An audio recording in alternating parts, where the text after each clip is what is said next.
నాని తన కెరీర్లో అత్యుత్తమ దశలలో ఒకదాన్ని ఆస్వాదిస్తున్నాడు.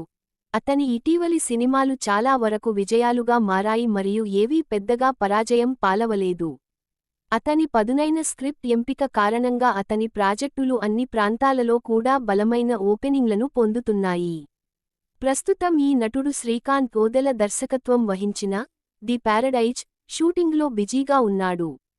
ఈ సినిమాలోని జడలు పాత్రలో ఆయన ఇటీవల విడుదలైన లుక్కు విస్తృత ప్రశంసలు లభించాయి మరియు మార్చి 2026లో విడుదల కానున్న ఈ సినిమా కోసం ఆయన చేసిన ప్రమోషనల్ మెటీరియల్ అంచనాలను మరింత పెంచింది.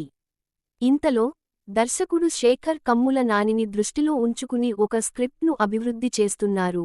ఇది వారి తొలి సహకారాన్ని సూచిస్తుంది. ధనుష్ నటించిన కుబేరా సినిమాను ఇటీవల విడుదల చేసిన తర్వాత కమ్ముల నానిని కలిశారు మరియు ఇద్దరూ వెంటనే కలిసి పనిచేయడానికి అంగీకరించారు.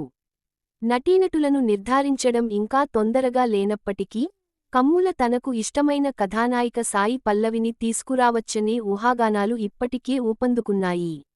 ఈ నటి గతంలో తన ఫిదా మరియు లవ్ స్టోరీ చిత్రాలలో చిరస్మరణీయమైన నటనను ప్రదర్శించింది. ఎంసీఏ మరియు శ్యామ్ సింఘా రాయ్ లలో వారి విజయవంతమైన విహారయాత్రలను దృష్టిలో ఉంచుకుని నాని మరియు సాయి పల్లవి తిరిగి కలిసే అవకాశం ఉందని అభిమానులు ఉత్సాహంగా ఉన్నారు. ఈ హిట్ జత కమ్ముల తదుపరి చిత్రానికి తిరిగి వస్తుందో లేదో చూడాలి.